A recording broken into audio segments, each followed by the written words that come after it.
자, 오늘 드디어 레위기 마지막 시간이 되었습니다. 마지막 장에 왔어요. 레위기 27장 마지막 절까지 읽게 되었습니다. 물론 레위기 있는 모든 말씀을 1장부터 다 할 수는 없었고 그 중에 중요한 중심의 주제들을 선택해서 거의 순서를 따라서 말씀을 쭉 지금까지 살펴왔습니다. 지난주에는 우리 추수감사주일이었는데 레위기 말씀 가운데 하나님께서 절기를 지키는 말씀이 나오죠. 절기에 대한 교훈의 말씀. 그 중에 추수감사절하고 딱 일치하는 유대인의 절기가 초막절입니다. 초막절. 그 초막절 혹은 수장절이라고 하는데 초막절의 말씀을 우리가 함께 살펴보는 것까지 해서 레위기 오늘까지 해서 17주 동안 말씀을 쭉 살펴봤습니다. 자, 오늘 마지막 장에 도달하게 되는데 맨 마지막 레위기의 결론부입니다. 마지막 이게 딱 이걸 통해서 이제 마지막 그 책으로 말하면 뚜껑을 딱 덮는 거죠. 맨 마지막 챕터가 되어지는데 오늘 주제는 말씀이 서원에 대한 것 그리고 11조에 대한 말씀이 나옵니다. 부담스럽죠, 그죠? 그래서 이것이 오늘 레위기의 전체의 마감을 하는 주제가 되어졌다는 것, 이것이 상당히 우리에게 시사하는 바, 가르쳐주는 교훈이 있다는 말씀이고요. 그런데 오늘 그냥 구본진 목사라고 하는 개인이 전하는 말씀이 아니라 하나님 말씀을 통해서 우리에게 주시는 교훈하신 바가 무엇인지 거기서 어긋난다면 여러분께서 정리를 하시고 하나님 말씀이라고 한다면 그래서 내가 어떻게 그것을 받아들이고 응답을 해야 할 것인가 열려있는 심정으로 하나님 말씀을 함께 나눌 수 있기를 원합니다. 레위기에 있는 말씀을 17주 동안 쭉 강의하는 건 사실 쉬운 것은 아니었음에도 불구하고 저도 주일 예배를 통해서 레위기를 다루는 가운데 많은 은혜가 있었고 또 많은 기쁨이 있었어요. 또 여러분과 함께 서로 이렇게 쉐어링을 하면서 레위기에 담겨져 있는 많은 그야말로 보화 같은 주옥과 같은 말씀들을 함께 나눌 수 있는 기쁨의 시간이 되었습니다. 이 레위기서는 딱딱하고 어려운 서신 그 책으로 우리가 이렇게 알고 있지만 사실은 그 속에 중요한 교훈이 담기는데 그 중요한 교훈이 뭐냐면 레위기가 주제는 하나님의 거룩하심 같이 너희도 거룩하라, 이것이 전체의 주제인데 하나님 백성들이 하나님을 어떻게 섬길 것인가에 대한 신앙적 교본이 되어지는 거예요. 신앙생활의 교본이라고 생각하면 돼요. 그래서 우리가 노음이라고 말씀을 영어로 표현을 했습니다만 신앙의 규범이 무엇인가, 어떻게 우리가 하나님을 섬길 것인가의 문제인 것입니다. 자, 우리가 아이들에게 이제 우리 집에서 아이들을 가르칠 때에 신앙 교육을 할 때 어린아이가 이제 말을 하고 또 부모님과 이렇게 커뮤니케이션을 시작하고 혹은 글을 알파벳도 배우고 이렇게 하면서 신앙 교육을 시킨다. 그것이 성경의 텍스트북을 가지고 우리가 그것을 가르친다고 한다면 어떤 책을 고르는 게 제일 좋겠습니까? 우리가 지금 우리의 가정에서 지금 화랑이하고 아람이하고 무슨 책을 가르치는 게 제일 좋을 것 같아요? 또 요한서? 잠언서. 잠언. 잠언 아니면 저도 그런 생각을 했어요. 잠언서가 나올 수도 있다라는 생각을 했습니다. 잠언서도 좋죠. 어려서부터 지혜의 말씀을 잘 가르쳐서 하나님을 경외케 하는 것, 그것도 참 좋은 말씀이에요. 근데 어려워요, 사실은. 우리가 선택을 한다면 아마도 가장 쉬운 책을 선택해서 요한복음이나 요한서신이 되지 않을까. 개념이 쉬우니까. 왜냐하면 그 속에 모든 중심적인 그 주제가 하나님은 사랑이시다라고 하는 주제이니까 아주 듣기도 편하고 재밌잖아요. 그리고 그렇게 부담스럽지 않아요. 그래서 우리는 아마도 성경책 구성 자체가 또 쉬워요, 내용 자체가. 그래서 우리 신학교에 가서도 성경 하나님 말씀 우리가 원어로 성경을 공부할 때 헬라어 중에 제일 쉬운 게 요한복음이에요. 제일 쉽습니다. 그래서 초보자도 어느 정도 할 수 있는 거. 근데 제일 어려운 책 그게 히브리서, 누가복음 이런 건 무지무지하게 어려요. 헬라어가요. 그러니까 차이가 다 있어요. 바울서신 한 중간쯤 되고요. 그런데 유대인들은 자기들이 자녀를 교육시킬 때 어떤 책을 제일 먼저 가르치느냐? 지난번에 한번 말씀을 드렸죠. 의외로 레위기가 첫 번째의 책이 되어진다. 이게 정말 놀라운 거예요. 왜 유대인들은 자기 자녀가 말을 배우기 시작하고 이제 하나님 말씀을 듣기 시작할 때에 첫 번째의 책을 레위기로 선택했을까? 생각해 봐야 되지 않겠습니까? 그들은 하나님을 어떻게 섬길 것인가라고 하는 문제를 어려서부터 가르치는 거예요. 하나님의 거룩하심처럼 너도 거룩해야 되는데, 그렇다면 정결한 것은 무엇이고 부정한 것은 무엇인지 이 구분, 이 기준점을 정확하게 알아야 되고, 그리고 하나님을 어떻게 섬길 것인가, 그 규범을 딱 잡아주는 거예요. 그래서 하나님의 백성으로서 주님을 섬기는, 하나님 앞에 살아가는 성도의 삶을 어려서부터 그냥 뼛속에다가 그냥 넣어주는 거예요. 뼛속에 그냥 그것이 사무치도록 만드는 거죠. 이것이 유대인들이 생각하는 신앙 교육 방법이에요. 우리는 하나님은 사랑이시다, 이렇게 접근을 하죠. 우리가 지금까지 하나님에 대해서, 하나님의 백성으로서 제일 먼저 배운 것은 뭐냐면 하나님은 사랑이시다. 이방인으로서 어쩔 수 없어요. 우리는 유대인이 아니에요. 나중에 가입된 유대인은 신학적으로 뭐 이렇게 영적으로는 그렇게 생각할 수 있지만 이방인이잖아요. 이방인. 우리 하나님의 언약에 원래 속해 있던 자들은 아니었단 말씀이에요. 구약적 배경이 전혀 없는 사람들이에요. 그러니까 하나님을 우리가 왜 섬겨야 돼? 그러면 글쎄 어떻게 섬겨야 되나? 왜 섬겨야 되나? 그 이유를 찾아야 되잖아요. 하나님은 우리를 사랑하셨고 구원의 은혜를 베푸신 분이시고 하나님은 이로하신 분이시다.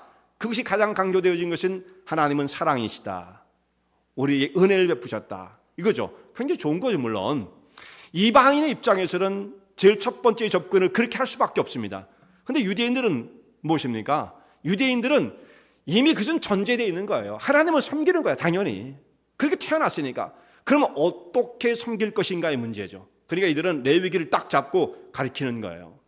그런데 우리는 하나님은 은혜이시다, 사랑이시다, 이것까지는 참 좋은데 그 다음에 어떻게 섬길 것인가라고 하는 이 프랙티스, 실천적인 부분에서 굉장히 약해요. 이걸 가르치는 목사님들도 별로 없다고. 저도 그 중에 하나인 거죠. 이건 목사들의 정말 직무유기, 직무태만이 빚어온 비극이에요. 그러니까 우리가 하나님을 어떻게 섬기는지를 잘 몰라요. 하나님은 사랑이셔, 은혜가 많으셔, 여기까지는 물론 그 말이 맞고 너무 좋은 것이지만 그 은혜로우신 하나님, 우리에게 사랑을 베푸신 하나님을 어떻게 섬길 것인가에 대한 문제, 그 다음부터는 뭐예요? 각자 알아서 하는 거예요. 마음에 우러나는 대로 하는 거예요. 그냥 우리 좋은 대로 하면 되는 거예요. 부담스럽지 않은 법에서 하면 되는 거예요. 이렇게 생각을 한다, 이 말이죠. 이것은 심각한 문제를 낳는 것입니다. 오늘날 사실 교회가 위기다, 뭐 질서가 없다, 무질서하다, 은혜가 자꾸 메말하기 시작한다, 여러 가지 사회적 현상도 있을 수 있지만 이런 부분들이 바르게 정립되지 않고 현대로 오면 올수록 이런 말을 하기가, 오늘 주제가 그거잖아요. 서원의 문제, 11조의 문제. 이거 문제 이거 다루는 거 이게 보통 문제가 아니란 말이에요. 벌써 여러분들이 얼굴이 다 굳어지기 시작했어요, 벌써. 네. 그러니 제가 이 얘기를 어떻게 하겠느냐. 그래서 겁나가지고 목사님들이 슬슬 이런 주제를 피해가지고 여기로 피하고 저로 피해가지고 이거 안 한단 말이죠. 그래서 이 신앙의 체계가 무너지기 시작한 거예요. 우리가 이렇게 쉽게 얘기를 합니다. 그거야. 사실 성도들이 은혜만 받으면 그거 다 알아서 합니다. 그거 뭐 구태 말할 필요가 없어요. 이렇게 말하는 건 악한 거예요. 악한 거예요. 그렇게 말하면 안 됩니다. 그럼 성경에서 어떻게 말을 해야 돼요? 성경에서 하나님께서 우리에게 야, 너희들은 은혜만 받으면 돼, 그 다음은 뭐 그거 알아서 하는 거야, 이렇게 성경에서 말씀한다면 그 말이 맞아요. 그런데 성경은 절대 그렇게 말하지 않습니다. 성경은 하나님의 은혜에 대해서 쭉 말씀을 하시고 인간의 상태가 무엇인지를 쭉 말씀하시고, 그러므로 우리가 하나님의 이러이러한 은혜로 말미암아 하나님의 백성이 되었다. 우리는 은혜를 받았어요. 구원을 받은 백성이 되었어요. 그러면 그 다음에 어떻게 살 것인가의 문제가 바로 따라 나와요. 그것이 반이에요. 반. 정확하게 반이에요. 앞에 하나님께서 교리적인 문제를 쭉 먼저, 바울 사도 같은 경우 서신서자 그렇게 돼 있죠. 그 말씀을 쭉 하고 난 다음에 이렇게 은혜를 하나님께서 너에게 베푸셨은즉 하나님의 거룩한 백성으로 부름을 받은 백성들은 그 다음은 어떻게 살아야 한다. 그 디테일한 것들이 나오는 거죠. 로마서도 그렇고 에베소도 그렇고 거의 모든 말씀이 다 그런 거예요. 그 뒤에 여기까지 됐으니까 너희들 알아서 하면 돼, 이렇게 했다면 우리가 알아서 하면 되는 거예요. 그렇지 않아요. 하나님께서 우리에게 어떻게 성도의 삶을 살아갈 것인지를 분명히 말씀하고 있다라는 것입니다. 자, 오늘은 이 두 가지의 주제를 27장에서 다루게 되어지는데요. 두 가지의 주제. 첫 번째는 서원에 관한 문제. 그 두 번째의 주제는 초태생과 11조의 문제. 이 두 가지의 주제를 다루게 되어집니다. 이것이 맨 마지막에, 레위기서의 맨 마지막에 와 있을까? 이것부터 여러분들도 나중에 결론적으로 한번 생각을 해보시면서 말씀을 정리하면 이제 레위기를 총 마감하는 큰 의미가 있다고 생각을 합니다. 먼저는 서원을 드리는 사람이 어떻게 이 서원을 갚을 것인가의 문제예요. 성도들이 하나님 앞에 서원을 품게 되어지는 것은 어떤 경우인가? 여러분 한번 개인적으로 생각을 해보세요. 나는 서원을 하나님 앞에 해본 적이 있나? 나는 이렇게 하나님 앞에 약속을 하고 나 이렇게 하고 싶습니다, 이렇게 하길 원해요 라고 하는 서원을 하나님 앞에 품은 적이 있었는가? 한번 생각해 보세요. 만약에 나는 그런 것이 없는 것 같아, 그러면 그것은 좀 문제가 있는 거예요. 왜 그러냐면 하나님과 관계가 거의 끊어질랑 말랑 한다는 뜻입니다. 하나님과 관계가 있어진 사람은 서원을 할 수밖에 없어요. 일반적인 경우에 서원이 행해지는 것들은 이런 겁니다. 자기가 어떤 위경 가운데 처했을 때, 어떤 고난 가운데 있을 때, 어떤 큰 무거운 짐이 있었을 때 이것을 하나님 앞에 내어놓고 하나님 저의 문제를 해결해 주십시오. 그러면 제가 이렇게 하고 싶습니다라고 한 그 약속, 이것이 하나님의 서원이 되어지겠죠. 근데 그런 것이 없어도 하나님의 베푸신 은혜와 사랑을 너무나 깊이 깨닫고 그것을 발견한 사람이 하나님의 사랑 은혜를 저는 따라서 이런 삶을 살고 싶습니다라고 주님 앞에 고백을 하며 그 길을 걸어가면 그것이 바로 서원을 드리는 것이 되어지는 거예요. 이렇게 이제 서원을 하게 되어집니다. 야곱도 그 하나님 앞에 서원을 한 장면이 창세기 28장에 나오는데 그 서원의 모습을 보면 야곱이 자기 형 에서의 그 분노를 피해서 목숨을 건지기 위해서 도망을 가잖아요. 그래서 밧단 아람 자기 외삼촌 라반의 집으로 도망을 치다가 베델이라는 곳에 와서 너무 피곤해 쓰러져, 그냥 이거야말로 그냥 쓰러져 잔 거예요. 그 돌을 베개로 베고 잠을 자는데 그때 하나님께서 그의 꿈 가운데에 하나님 말씀과 약속을 주십니다. 야, 야곱아 걱정하지 말아라. 야곱이 지금 두려워가지고 어쩔 줄 모르는데 야곱에게 하나님께 위로를 주시면서 약속을 주세요. 내가 너를 다 지켜줄 거야. 내가 너희 하나님이 돼줄 거야. 너 걱정하지 마. 내가 이제 다 모든 걸 마치고 다시 고향 땅으로 안전하게 돌아오게 할 것이고 내가 이 누운 이 땅을 너와 네 후손에게 줄 것이다. 하나님이 일방적으로 야곱에게 은혜를 베푸십니다.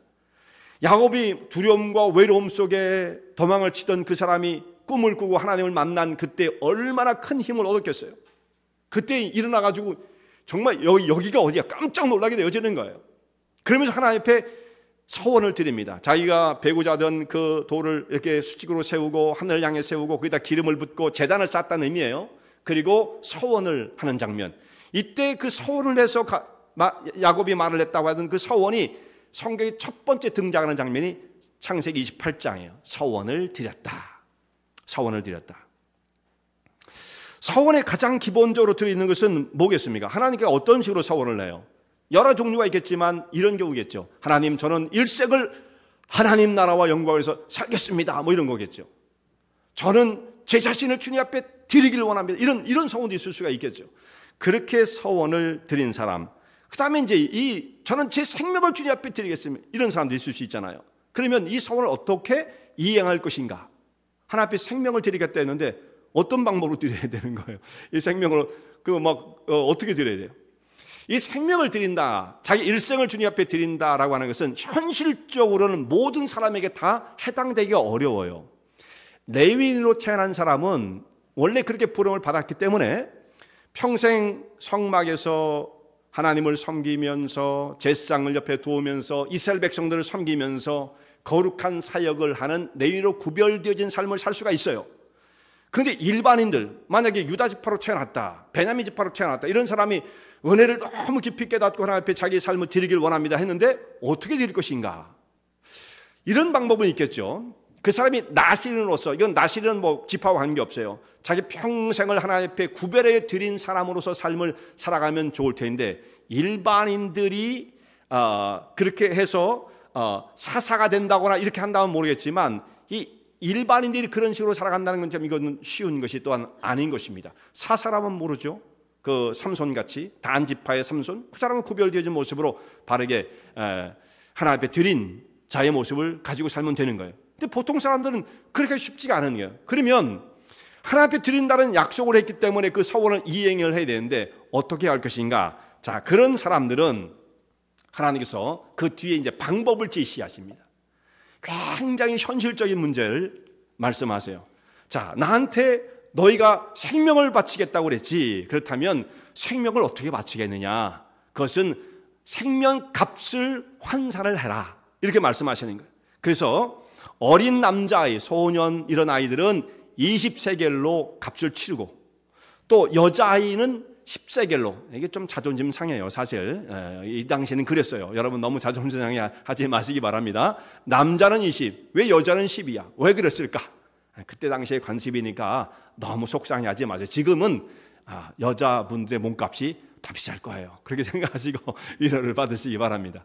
그리고 남자, 성인 남자의 경우는 50세겔, 여자인 경우는 30세겔 이렇게 해서 몸값을 정했어요. 어린아이들도 서원을 했던 적이 있었던 모양이죠. 아마 그건 자기 서원이 아니라 부모의 서원이었겠죠. 우리가 그 상황을 생각해 볼 수가 있습니다. 그런데 이 남자의 경우 50세겔의 돈이 얼만큼 되는 거냐? 50세겔. 제가 환산을 해드릴게요. 성전세로 하나님 앞에 성전세를 바칠 때 각 사람 남자들은 성전세를 바치게끔 돼 있잖아요. 그 1년에 반세겔을 성전세로 내는 거예요. 반세겔. 한 세겔이 아니라 반. 근데 이 반세겔이 어느 정도의 가치냐면 노동자의 한 이틀 정도의 품삯이에요. 품삯이 좀 싼 데 가면 3일쯤 되겠죠. 2, 3일 정도라고 여러분 생각하시면 되겠어요. 그렇게 하면 한 세겔 하면 5일 정도 혹은 뭐 길면 6일 정도 될 수도 있고 그렇죠. 대략 일주일이라고 생각하면 되죠. 일주일. 그러면 50세겔이면 1년 정도의 노동자의 품삯이 되어지는 겁니다. 그것을 환산을 해서 내가 하나님 주님 앞에 서원을 해서 내 일생을 드리길 원합니다. 어떻게 드릴 건데? 글쎄요, 방법은 없네요. 그러면 50세겔을 성전에 갖다 바치라. 이렇게 말씀을 하신 거예요. 그런데 현실적으로 50세겔 1년 연봉을 갖다 바칠 수 있는 사람은 흔하지 않았던 거예요. 그 당시는요, 지금도 뭐 우리 형편이 그렇게 넉넉합니까? 다 하루 벌어서 하루 살고 하루 벌어 하루 살고 뭐 우리가 일주일 벌어 일주일 살고 뭐 이러잖아요. 그 당시 사람들은 더 했단 말이에요. 그러니까 이걸 1년 분권을 다 모아놨다가 한 번에 하나님 옆에 갖다 바칠 수 있는 사람은 그것은 뭐 인구 비례로 이거 뭐 몇 퍼센트가 되겠어요? 그건 뭐 10%가 되겠습니까? 1, 2%가 되겠습니까? 그건 뭐 거의 없단 말이죠. 그러니까 그렇게 낼 수가 없었을 거예요. 그러니까 하나님께 또 어떻게 하시냐면 그렇게 한 번에 갖다 바치지 못하는 사람은 제사장을 찾아가서 내 형편을 다 얘기해라. 그럼 제사장이 그 사람의 몸값을 정해주는 거예요. 참 제사장들 좀 곤란했을 것 같아요. 오늘날 저한테 찾아와가지고 얼마면 되겠습니까? 그러면 이걸 어떻게 얘기해줘야 되나 그런 얘기를 해보거든요. 그래서 하여튼 제사장이 그 사람의 형편을 봐가지고 정확하게 얘기해요. 자기가 저는요 가정 형편이 이렇고요 1년에 얼마를 버는데요 지금요 뭐 뱅크 어카운트에 이거밖에 안 되고요. 그럼 제사장이 이걸 환산해가지고 그럼 당신은 뭐 이렇게 하시오 이렇게 정해주는 거예요. 제사장이 제사만 드린 것이 아니고 재판도 했고 사람의 형편을 따라서 이 서원의 값을 정해주는 역할도 제사장이 했어요. 참 제사장이 할 일이 참 그 당시에 많았다 생각이 되어집니다. 성경에 보면 이렇게 서원하는 일이 많았습니다. 하나님 백성으로서는 처음에 여러분이 질문을 드린 것처럼 나는 서원한 게 있나? 무슨 서원을 한 적이 있었을까? 과거의 사람들, 하나님과 관계가 있는 사람은 다 서원을 자연스럽게 하고 그 서원을 이루며 살아가는 사람이에요. 하나님께서 베푸신 은혜를 생각하고 나의 지금의 상황을 생각하면 당연히 하나님 앞에 하나님 저 이렇게 살아야 되죠. 이렇게 살 거예요 하나님. 이게 바로 서원이에요. 그런 마음이 전혀 없다. 참 모르겠어요. 그냥 교회에 오래면 오는 거죠. 뭐. 그 정도도 얼마나 크게 아는 건데요. 뭐 이런 분들도 계실 수 있지만 만약에 우리가 그 자리에 머무른다면 이게 심각한 문제들이에요. 우리가 그 자리에 정말 여전히 끝까지 그 자리에 머무른다면 그것은 무엇을 의미하는 것인가? 그것은 하나님과 우리의 관계가 무지무지하게 드라이하다는 거예요. 의미가 없어지는 거예요. 이 끊어질랑 말랑 아마 끊어지기 직전 혹은 끊어졌는지도 모르겠어요. 왜냐하면 서원은 하나님의 관계가 이루어진 사람이라면 누구든지 크든 작든 서원을 주님 앞에 할 수밖에 없다는 것입니다. 근데 서원을 한 사람은 반드시 그것을 이행을 해야 돼요. 서원을 해놓고 마음이 뜨거워가지고 막 이렇게 하겠으면 저렇게 하겠으면 하긴 했는데 나중에 시간이 지난 다음에 보니까 덜커덩 이거 막 큰일 난 거예요. 아유, 없던 걸로 합시다. 이건 안 돼요. 그러니까 이제 우리는 이렇게 생각했죠. 나중에 감당 못할 거 처음부터 시작을 말해야 돼. 이러고 서원을 안 하는 것, 그것은 자기의 삶을 드라이한 곳으로 몰아넣겠다라는 것입니다.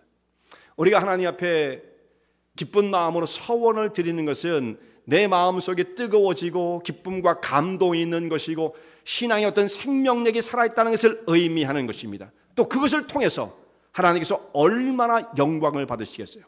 자발적으로 하나님 앞에 이렇게 내가 하나님 앞에 삶을 드리겠으면 얼마나 영광을 받으시겠어요. 그것이 없다고 생각해 보세요. 우리 이것은 우리 자녀들을 생각하면 금방 아는 겁니다. 우리 자녀들을 키워놨는데 참 자녀가 기쁨의 대상이 되기도 하지만 또 있죠. 자녀가 뭐 그런 거예요. 다 그런 거예요. 자녀들이 기쁨만 줍니까? 뭐 어떻게 사람이 속상하게도 만들고 해결 안 되는 문제를 가지고 뭐 정말 사람을 어렵게 만들 수도 있잖아요. 그러던 아이가 나중에 딱 철이 났어요. 그래서 엄마 아빠를 딱 바라보면서 제가 한동안은 방황을 했지만 이제 부모님의 은혜를 이제 깊이 깨닫고 제 일생을 부모님을 위해서 드리겠습니다. 뭐 그렇게 하는 자녀가 있을지 모르겠어요. 이렇게 해드릴게요. 말로라도 아버님 내년에 기대해 보십시오. 제가 캐딜락을 하나 사드리겠습니다. 이런 말만 들어도 얼마나 마음이 좋겠어요. 그런 자녀가 있으면 막 그냥 얻고 그냥 동네를 다닐 것 같아요. 그런 자녀가 있으면 뭐 물질적인 것만을 제가 의미하는 것이 아니라 그렇게 부모님의 은혜를 깨달은 자가 있어서 내가 그 사람한테 아들 보고 뭐 사달라 뭐라도 안 했는데 그렇게 서원을 한다. 그 아이들 보면 얼마나 마음이 기쁘겠습니까? 우리 하나님은 똑같은 거예요. 그저 어디로 갈지 알지 못했던 자가 방향을 없이 정처 없이 살았던 그가 하나님의 은혜를 깨닫고 하나님 제가 이제 하나님의 사랑과 은혜를 너무 깊다는 걸 깨달았습니다. 그 은혜를 제가 어떻게 보답할까요? 제가 하나님 일평생을 주의 영광을 위해서 삶을 살길 원합니다. 그렇게 하면 하나님께서 영광을 받으시는 영광을. 맨 성가 여러분 찬송만 갖고는 영광이 안 돼요. 서원이 있어요. 서원이. 찬송이 의미가 없다는 뜻이 아니라 서원을 동반한 이 찬양이 돼야 되는 거예요. 그렇지 않으면 모든 건 공허한 겁니다. 공허한 거예요.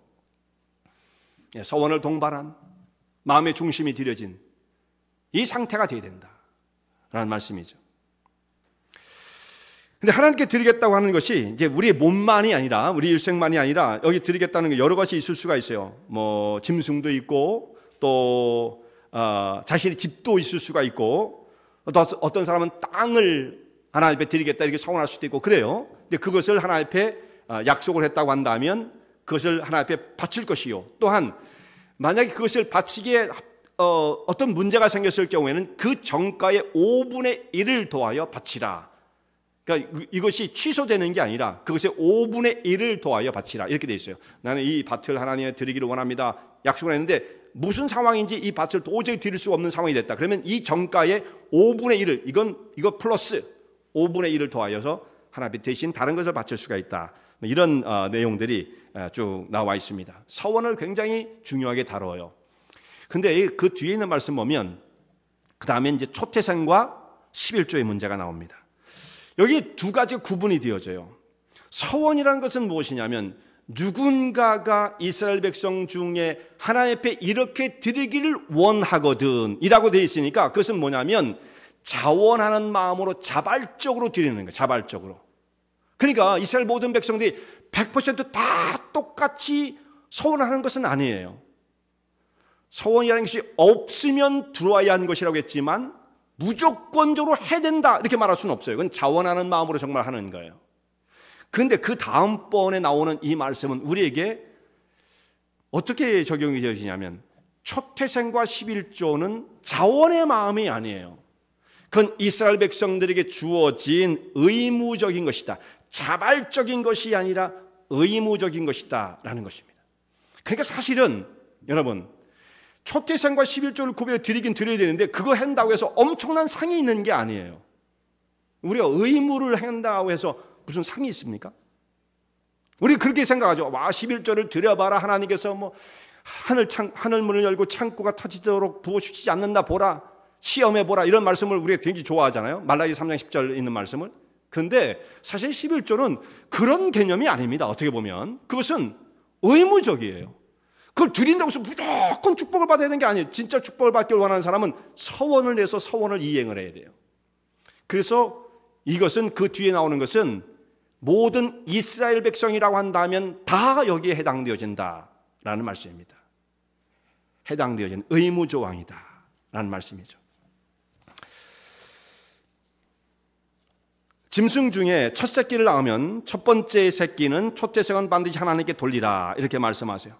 그 짐승이 양이나 소인 경우에 제물로 쓸 수 있는 것은 그것을 갖다 그냥 하나님 앞에 제물로 바치면 돼요. 번제로 드리면 되는 거예요. 그런데 그 짐승 중에 어떤 것은 대속을 해야 한 짐승도 있어요. 대속을 해야 할 짐승은 뭐냐면 나귀 같은 거. 나귀는요 제물로 쓸 수가 없어요. 나귀 왜 못 쓸까요, 여러분? 우리 출애굽부터 해서 쭉 레위기까지 왔으니까 나귀가 왜 제물이 안 되는 것인지를 알아셔야 돼요. 나귀는 제물이 안 돼요. 굽이 갈라져 있지만 나귀는 되새김질을 안 해요. 나귀도 되새김질 안 하나? 그게 좀 헷갈리죠, 여러분? 나귀는 되새김질을 안 하기 때문에 이 말 종류 이것은 하나님 앞에 제물로 쓸 수가 없습니다. 그러니까 그런 것은 어떻게 되냐? 다른 짐승으로 대속을 시켜야 돼요. 대속을 시킬 때 또한 5분의 1 값을 더 더해서 대속을 하라 이렇게 말씀이 되어 있습니다. 대속을 해야 돼요. 그런데 왜 초태생이 하나님의 것이 되어지고 하나님께 바치라고 말씀을 하시는 건가? 이 근거는 어디에 있느냐면 여러분 초태생만 하나님의 것일까요? 무조건 첫 번째는 다 하나님의 거고 나머지 9은 내 거 아니야. 너희들 거야 다. 이렇게 하나님께서 말씀하시는 것은 아니에요. 이 초태생을 구별해 드리라고 하는 이 말씀의 출발은 출애굽 때부터 시작되어지는 겁니다. 이스라엘 백성들 애굽에서 나올 때에 유월절을 거쳐서 나오게 되어지죠. 유월절 죽음의 재앙이 그 땅을 덮었을 때에 장자, 초태생, 그러니까 첫 번째 난 사람이든 짐승이든 유월절 양의 피가 발라져 있지 않은 집은 애굽 집이든 이스라엘 집이든 가리지 않고 죽음이 임하게 되어지는 거예요. 그런데 하나님 말씀을 따라서 순종하여 양의 피를 바른 집은 죽음이 피하여 가게 되어지죠. 그때에 왜 장자만 하나님께서 치셨을까요? 장자가 무슨 큰 죄를 졌나요? 그 말씀은 장자는 대표성의 의미를 갖는 겁니다. 장자만 무슨 잘못한 게 아니에요. 장자가 죽었다는 것은 그 집안 전체가 죽었다는 대표성의 의미가 있어요. 그런데 그 장자를 살리기 위해서는 피를 바르는 거예요. 그래서 구속을 받은 다음에 대대로 이제부터는 장자를 구별하여 주님 앞에 드리는 거예요. 그 의미는 또 뭐냐? 장자만 하나님의 것입니다 뜻이 아니라 우리가 다 장자 가운데 속해서 다 하나님의 소유입니다라고 하는 고백을 주님 앞에 드리는 겁니다. 첫 번째, 사람도 그러니까 속량을 해야 합니다. 장자가 나면 장자는 구속을 해야, 대속을 시켜야 돼요. 장자는 무조건.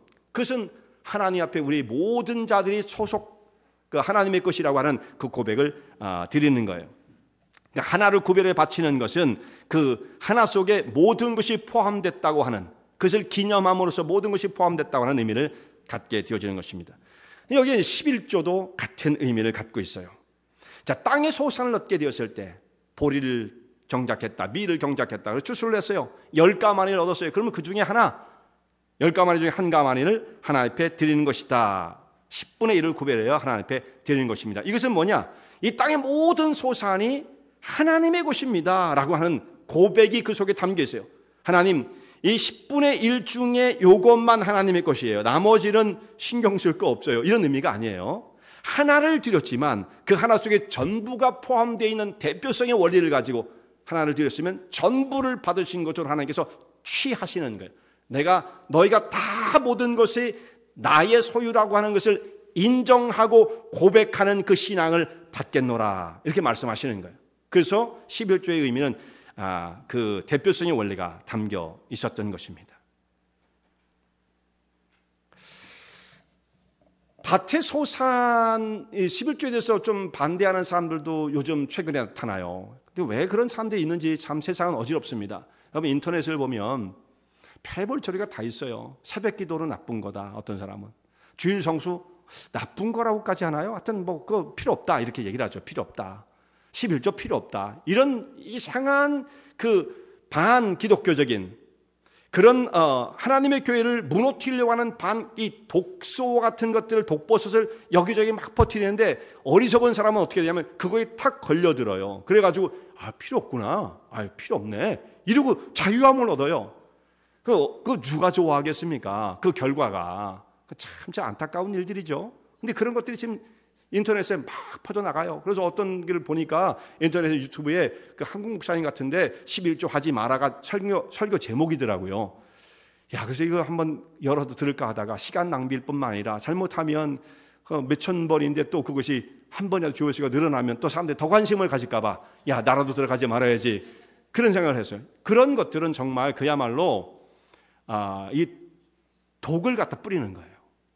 하나님의 교회 한 사람 한 사람뿐만 아니라 전체 교회에 독을 갖다 확 뿌리는 겁니다. 근데 그걸 어떤 사람도 어리석게 그렇구나 내가 여태까지 바보같이 살았네 이렇게 되는 사람이 있을까 참 걱정되는데요. 이 세상은 그렇게 만만한 곳이 아니에요. 만만한 곳이 아닙니다. 어떻게 하든지 영혼을 노략질하려고 하는 세력이 그야말로 꿈틀거리는 이 정말 정글과 같은 영적 싸움이 일어나는 정글과 같은 곳에 우리가 삶을 산다는 것을 잘 명심해야 합니다. 그래서 어떤 사람이 이런 얘기를 한다고요. 11조라는 것은 구약의 농사를 짓던 농경사회 속에 시행되었던 제도를 그것도 구약의 율법 속에 들어있던 것을 신약시대에 지금 산업시대에 월급받아 살아가는 사람들에게 이것을 적용한다는 것은 말이 안 된다 이렇게 얘기한다. 그게 말이 안 되는 겁니까? 왜 그것이 말이 안 될까요? 그분들은 도대체 어떤 논리를 가지고 그렇게 그것을 연장을 시켜 생각할까요? 참 어리석기 그지없습니다. 그런데 지푸라기 잡고 싶은 사람은 그걸 잡고 말이 안 되는구나 이렇게 생각한다고요. 이런 일들이 있어서는 결코 안 되겠습니다. 11조의 의미는 이런 겁니다. 이것도 물론 그전부터 있었지만 이렇게 생각할 수가 있어요. 11조 역사는 율법이 있기 전에 출애굽 전부터 있었어요. 아브라함이 하나님 앞에 11조를 드립니다. 하나님께 드리는 건 아니지만 멜기세에게 드렸죠. 하나님 앞에 구별되이 하나님의 거룩한 제사상으로 표현되어 있으니까 하나님께 드리는 마음으로 드리는 거예요. 지금도 우리가 하나님 앞에 어떻게 드려요? 교회를 통해서 드리게 되는 거죠. 그러니까 하나님께 드리는 신앙 고백을 가지고 여기에 참여하게 되어지는 거죠. 야곱도 11조를 서원을 하게 되어지는 것입니다. 그러니까 이것은 구약의 율법이 있기 전 출애굽 전부터 있었는데 출애굽을 기점으로 해서 이것이 제도화되어지는 거예요. 근데 왜 그렇게 되어지냐면 이스라엘 백성들이 애굽에 400년간 붙잡혀 종살이를 했습니다. 바로의 노예로서 성을 쌓으면서 짐승 같은 삶을 살았어요. 하루하루 바로가 던져주는 일을 하면서 노동력은 착취를 당하고 그야말로 평생 일을 해도 그 상황을 벗어날 수 없는 바로의 짐승 같은 그 신분을 400년간 유지했던 사람, 그 사람들을 하나님께서 그들의 신음을 들으시고 불쌍히 여기사 하나님께 건져내시고 그들이 뭐라고 말씀하십니까? 너희는 더 이상 바로의 종이 아니야. 나의 택한 거룩한 백성이 되었다라고 말씀하시는 거예요. 너희는 더 이상 종이 아니다. 나의 택한 백성이다. 너희가 바로가 아닌 나를 하나님으로 너희의 주인으로 섬길 수가 있겠느냐. 이스라엘 백성들이 하나님 앞에 11조를 드리는 그 의미는 바로 이런 의미입니다. 더 이상 바로의 종이 아니라 세상의 종이 아니라 죄악의 종이 아니라 하나님께서 나의 주인이 되시며 나의 왕이 되시며 나의 주권자가 되시고 목자가 되십니다라고 하는 신앙 고백이 그 속에 담겨 있는 거예요. 그 전에 우리는 바로는 말이죠 11조를 요구하지 않았어요. 100%를 착취했던 것이죠. 그 짐승같이 살았어요. 하나님은 여러분 11조를 착취로 생각하십니까? 은혜가 없는 사람은 혹시 그렇게 생각할지도 몰라요. 하나님 우리를 착취하시나? 그건 착취가 아니에요. 하나님께서 긍휼과 은혜를 베푸신 이스라엘 백성들 향해서 너희가 나의 왕권을 인정하며 나의 주인됨을 인정하며 하나님의 거룩한 백성으로 구분을 받았다는 것을 시인하며 구별된 삶을 살 것인가에 대한 신앙 고백의 확인인 거예요. 이게 11조는요 성경에서만 나온 게 아닙니다. 성경에서 나온 게 아니고 어디에 이것이 있느냐면 그 당시의 사회 속에는 이 11조의 개념이 일반적인 개념이에요. 어느 때 이것이 적용되어지냐면 한 지역을 다스리는 이 군주, 왕이 있으면요. 왕이 있으면 그 주변에 이 봉신 국가들이 있는 거예요.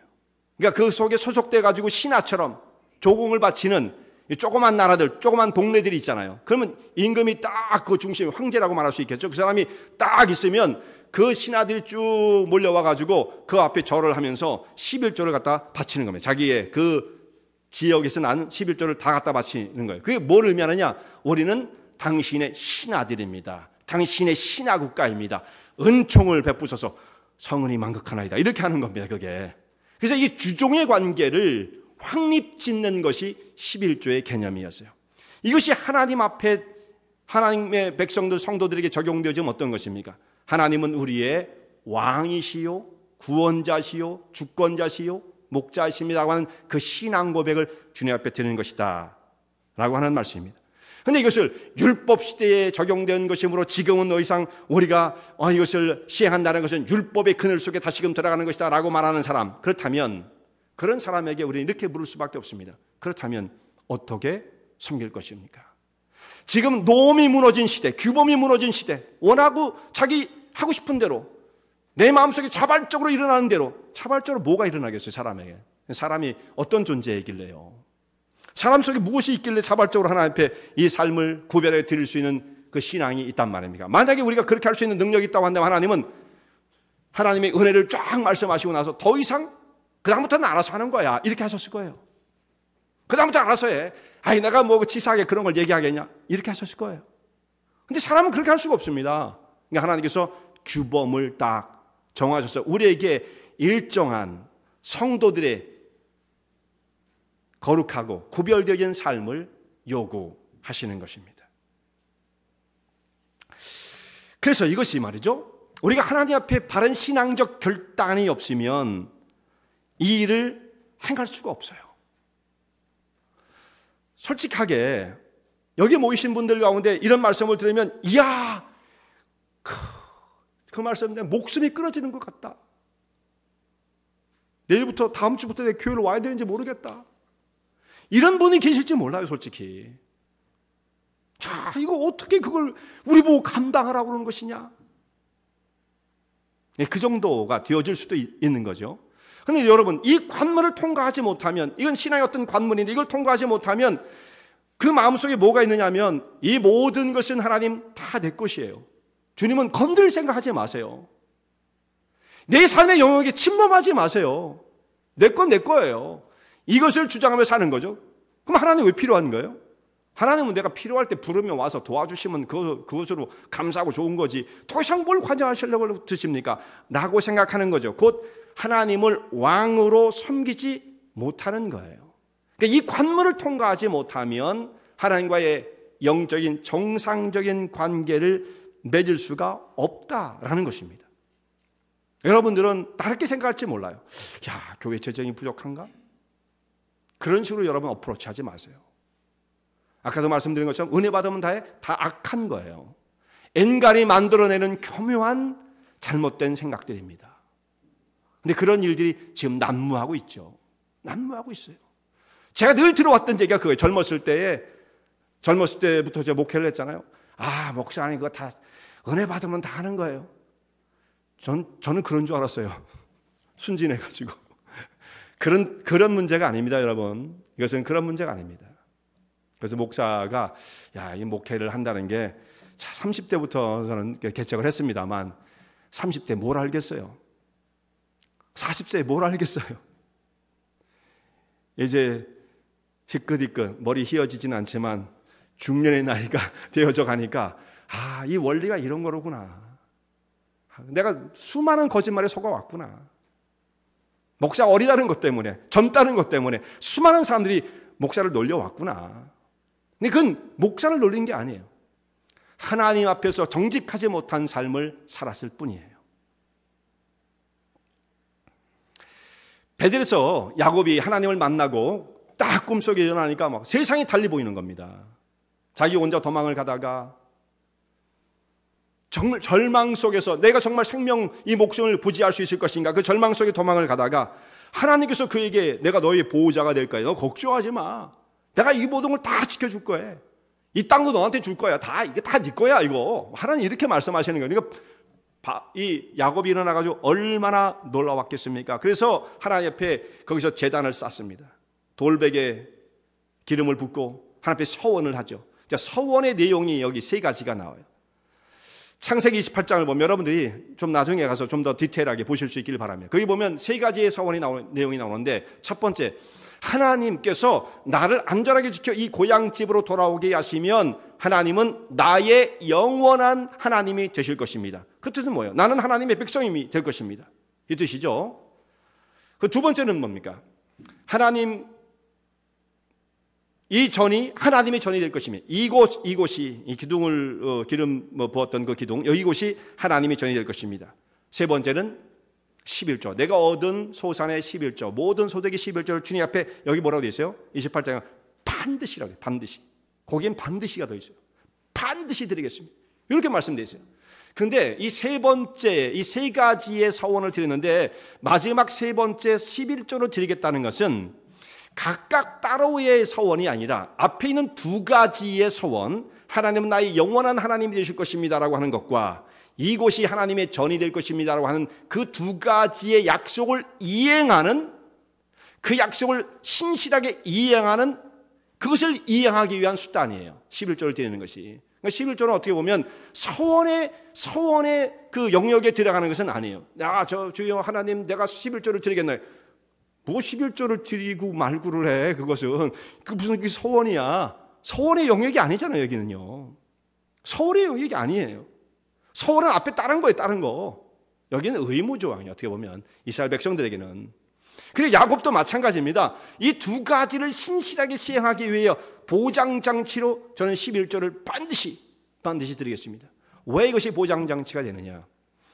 하나님은 나의 영원한 하나님이 되실 것입니다. 이 말은 아까 말씀드린 바처럼 하나님 앞에 10분의 1을 드리는 그 행위를 통하여 하나님 나의 왕이 되십니다라고 하는 신앙 고백이 그 가운데 담겨 있는 것입니다.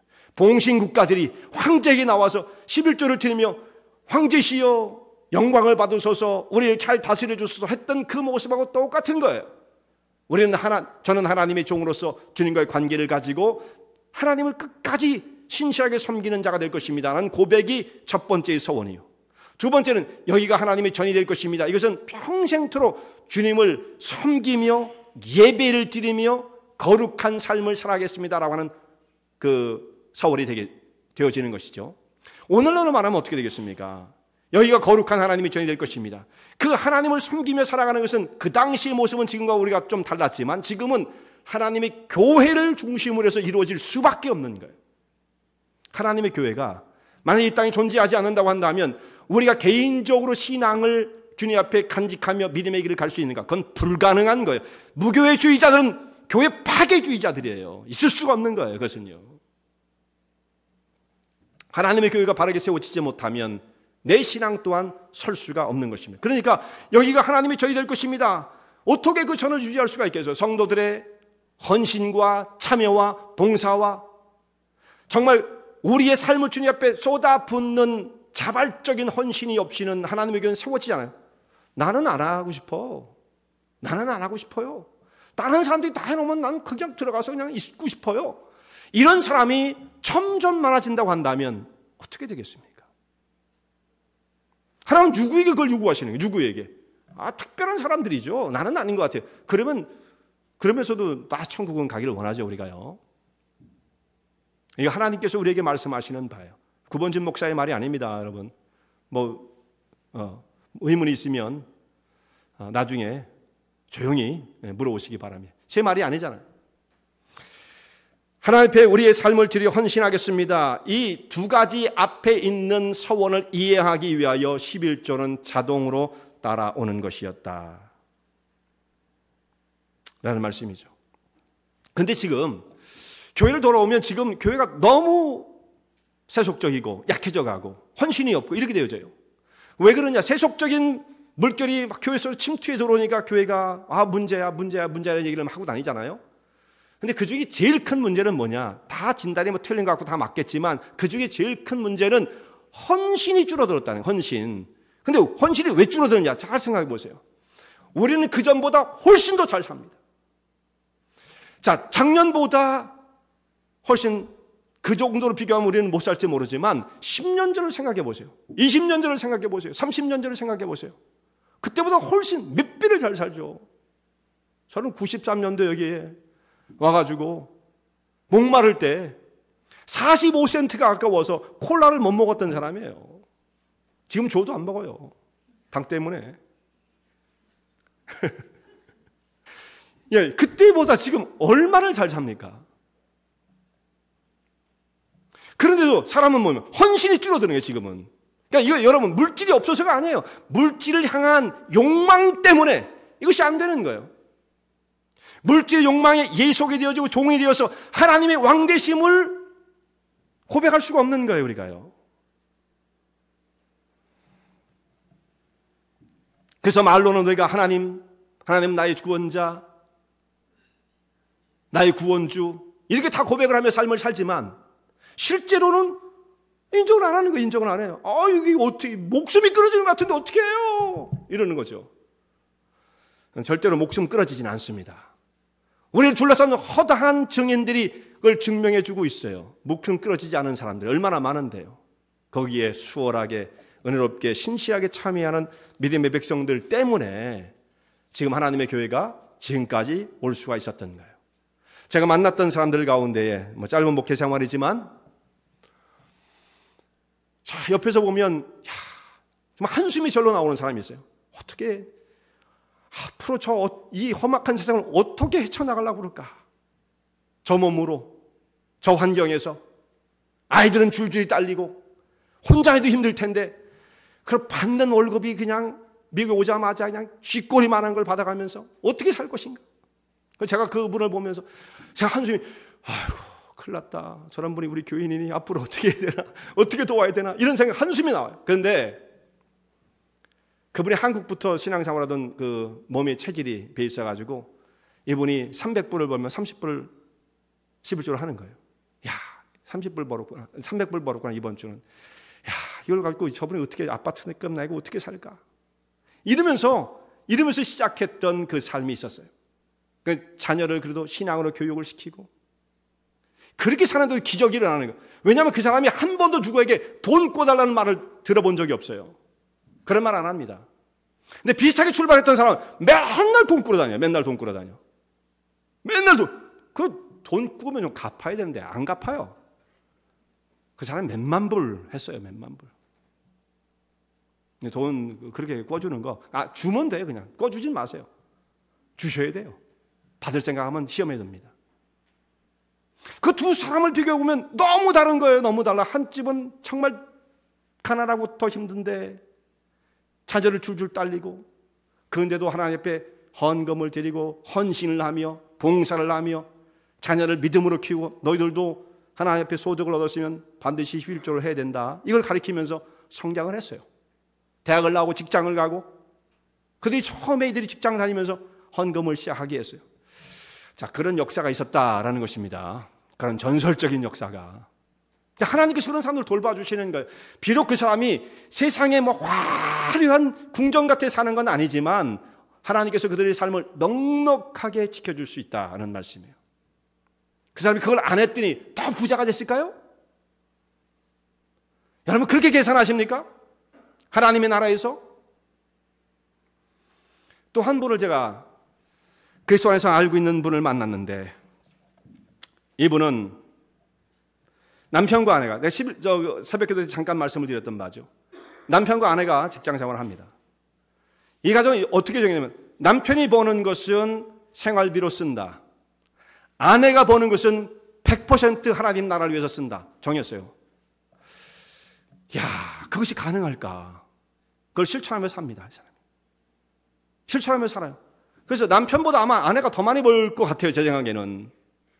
그것을 하나님 나라를 위해서 다 쓰는 거예요.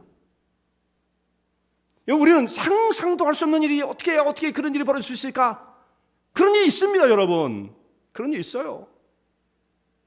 모든 분이 그렇게 해야 한다는 뜻이 아니에요. 그런 챌린지가 있다는 것입니다.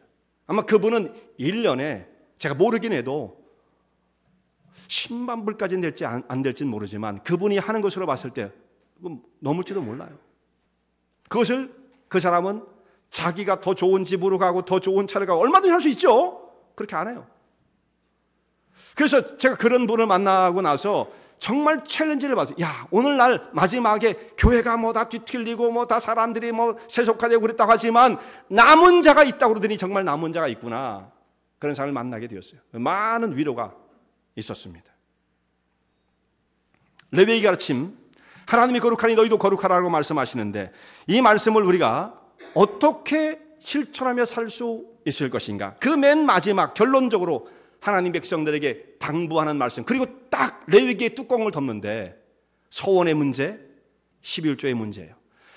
초태생과 11조의 문제는 의무사항이지 이것이 무슨 대단한 일을 한 게 아니에요. 대단한 일을 한 게 아니에요. 근데 우리는 뭐 힘들지만 대단한 일을 한 게 아니에요. 정말 대단한 일을 한다고 한다면 앞에 서원을 하는 거예요. 나 일평생을 하나님 앞에 드릴 거예요. 이런 거예요. 그렇다면 그 사람은 대단한 사람이에요. 이것은 대단한 게 아닙니다. 그런데 우리는 그 문턱을 넘어지지 못하는 사람이 얼마나 많겠는가. 이 말씀을 결론부에 배치한 이유가 무엇이었겠습니까? 이스라엘 백성들이 마지막에 하나님을 섬기는 모든 규범을 쭉 말씀하시고 난 다음 서원과 11조를 맨 마지막 장에 딱 해놓고 딱 끝나요. 그냥. 그건 뭐를 의미하는 거였어요?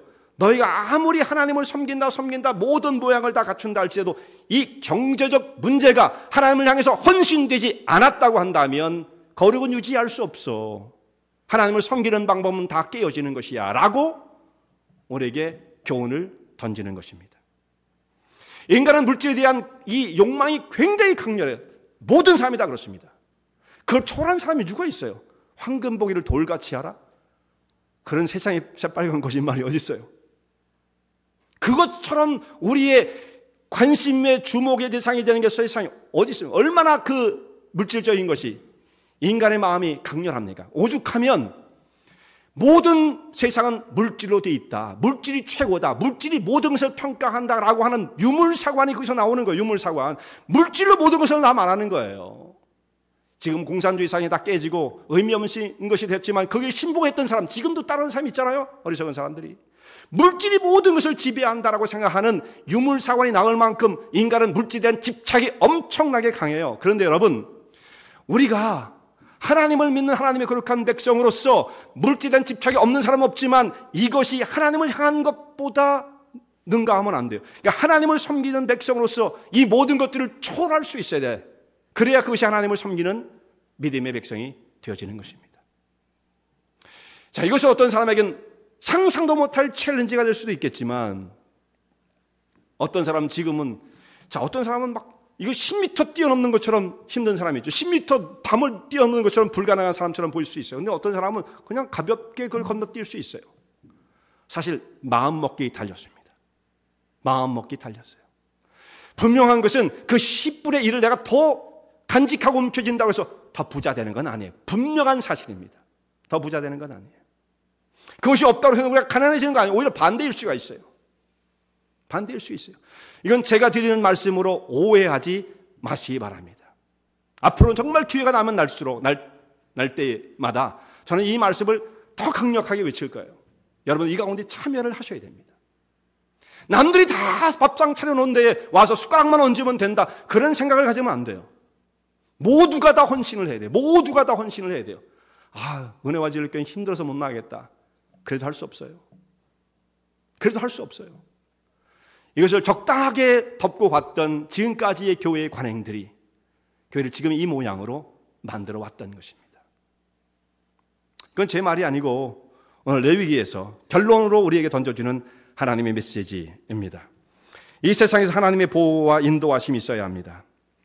주님 앞에서 우리의 물질이 구별되어진 삶을 살아가는 사람들, 하나님께 그 백성들을 보호하시고 인도하시겠다고 약속하세요. 야곱에게 그런 말씀을 주세요. 넉넉하게 채우시겠다고 약속을 하시는 거예요. 원수가 한 길로 쳐들어와도 7길로 도망하는 역사가 일어날 것이라고 말씀하십니다. 이 세상을 나의 힘으로만 살 것인가? 하나님 말씀을 의지하고 믿음의 길 가운데 설 것인가? 여러분의 결단과 선택은 무엇입니까? 이